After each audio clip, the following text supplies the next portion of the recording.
Where you mute your signal matters. Whether you mute at the middle of your pedal board, the beginning, or the very end, you're going to get different results. Today, I'm going to show you what those results are and give you the tools to decide what's best for your rig.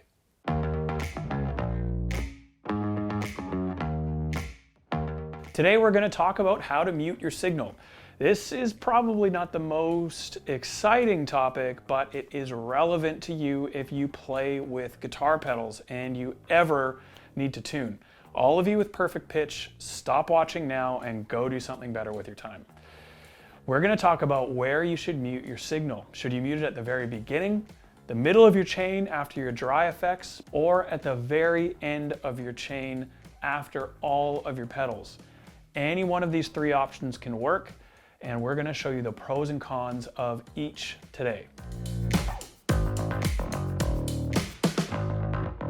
Let's talk about muting with no trails. What does that even mean? Essentially, it means once you hit the mute on your pedal board, nothing is going to get to your amp. Not a single thing. So you have a long delay running, you hit your mute and no trails, no repeats, no decay from your reverb, no nothing is gonna make it to your amp. You're gonna instantly kill your signal. Sometimes this is perfect and exactly what you need. If a stray feedback loop is going through your pedal board or some noise that you don't want to happen, you hit a mute and nothing will go to your amp. The downside though, if you are a looper, for all of you older guys like myself, someone that records a loop on your pedal board and plays it back over and over again, layering more and more guitar on top, a one-man band, if you will. If you loop sounds on your pedal board and then you hit a mute, everything is going to be killed in your signal. The loop will not make it to your amp. So if you want to stop for a second and tune and keep the loop going, tricking everyone that you're still kind of playing when really you're just taking a coffee break, you can't do this if you mute at the end of your chain. This is what it sounds like to mute with no trails.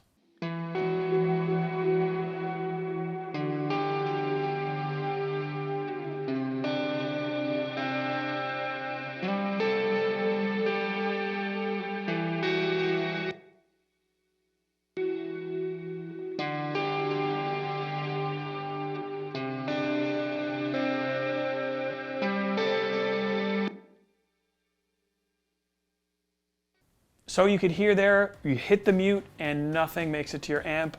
Everything is silenced as soon as the mute switch is hit. Let's move now on to muting with trails. Essentially what this means is we're going to put the mute before your modulation, chorus, flanger, reverb, delay, and we're going to put it after your overdrives. We mentioned in the beginning, you can also put it at the very beginning of your chain before all of your pedals, and this will essentially behave the same way. So whether we put it in the middle of your chain or the very beginning of your chain, you're still going to be muting with trails. Practically, what this means is you hit your mute, no new signal is going to pass to your amp. But everything after your mute will still carry on. So if you have created a loop on your board that is just continuously playing over and over again, and it is after this mute, it will continue to play that loop, but you will not be able to play any new guitar notes or chords, whatever it is that you're doing, into the loop and layer on top.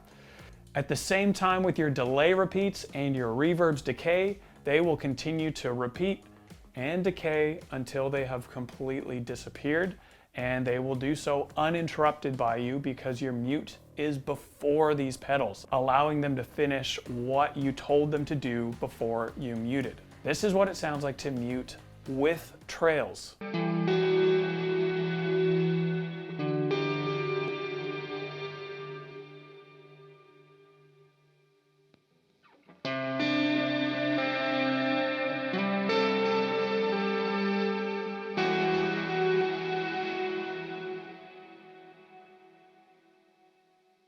I know what you're thinking.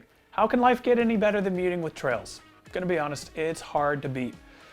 As you can see, we can mute with trails, allowing everything to continue after you've muted, or without trails. You hit the mute and everything is silenced no matter what is happening on your pedal board. Neither one is better or worse than the other.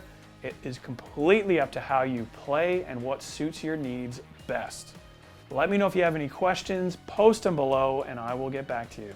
We'll see you next week for another video on the Goodwood Audio YouTube channel.